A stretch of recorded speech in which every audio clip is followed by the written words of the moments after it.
Hello everyone, welcome back to my YouTube channel nursing life. আজকের এই ভিডিওতে আমরা সরবিটের ট্যাবলেটের ব্যাপারে জানবো। এই সরবিটের ট্যাবলেট কখন এবং কেন ইউজ করা হয়ে থাকে, এর সাইড এফেক্ট কী কী হতে পারে, প্রিকশনে আমরা জানবো এই ট্যাবলেট ইউজের আগে আমাদের কোন কোন সাবধানতা অবলম্বন করতে হবে, এই ট্যাবলেটের প্রপার ডোজ কতটা হবে, সমস্ত কিছু ডিটেলসে জানবো আজকের এই ভিডিওতে। তাহলে চলুন ভিডিও শুরু করা যাক।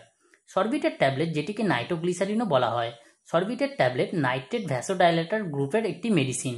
এবার আমরা জানবো এর ইউজেসের ব্যাপারে। এই ট্যাবলেটটির ইউজ বেশি অ্যাঞ্জাইনা কন্ডিশনকে ট্রিট করতে করা হয়ে থাকে। অ্যাঞ্জাইনা কি? অ্যাঞ্জাইনা হলো এক প্রকার হার্ট ডিজিজ। এই কন্ডিশনে আমাদের হার্টের মাসেলসে অক্সিজেন সাপ্লাই কমে যায়, যার কারণে আমাদের চেস্ট পেন এবং ডিসকমফর্ট ফিল হতে থাকে।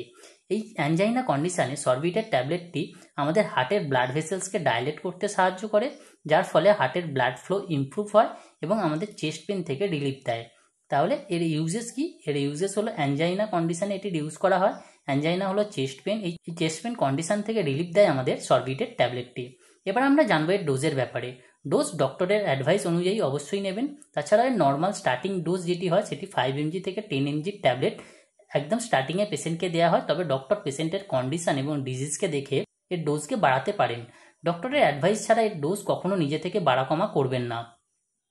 এরপর আমরা জানবো এর রুটের ব্যাপারে। নর্মালি এই ট্যাবলেটটি সাবলিঙ্গাল ফর্মে অ্যাভেলেবেল হয়, অর্থাৎ এটিকে আন্ডার টাং অর্থাৎ জিভের নিচে দেওয়া হয়ে থাকে। এরপর আমরা জানবো এর প্রিকশনের ব্যাপারে, অর্থাৎ কোন কোন সাবধানতা অবলম্বন করব।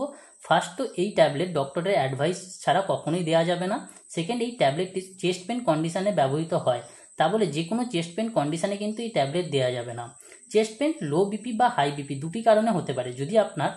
যদি আপনি লো বিপি পেশেন্টকে এই ট্যাবলেট দিয়ে দেন, তাহলে পেশেন্টের ব্লাড প্রেশার আরও কমে যাবে এবং পেশেন্টের মৃত্যুও ঘটতে পারে। এটিও সবসময় মাথায় রাখতে হবে যে লো ব্লাড প্রেশার কন্ডিশনে কখনোই পেশেন্টকে সরবিটের ট্যাবলেট দেওয়া যাবে না। এরপর আমরা দেখব সাইড এফেক্ট, কোন কোন সাইড এফেক্ট দেখা দিতে পারে। ফার্স্ট হলো হেডেক, ডেজিনেস, নোজিয়া, লো বিপি। এই সমস্ত সাইড এফেক্টগুলি এই সরবিটের ট্যাবলেটের কারণে হতে পারে। যদি আপনার মধ্যে এই সমস্ত সিমটমসগুলি দেখা দেয়, তাহলে আপনি অবশ্যই ডক্টরের অ্যাডভাইস নিন। ভিডিও সংক্রান্ত কোনো কোশ্চেন থাকলে কমেন্ট করে অবশ্যই জানাবেন। তার সঙ্গে আমার চ্যানেলে নতুন হয়ে থাকলে চ্যানেলটিকে সাবস্ক্রাইব করে পাশে থাকবেন।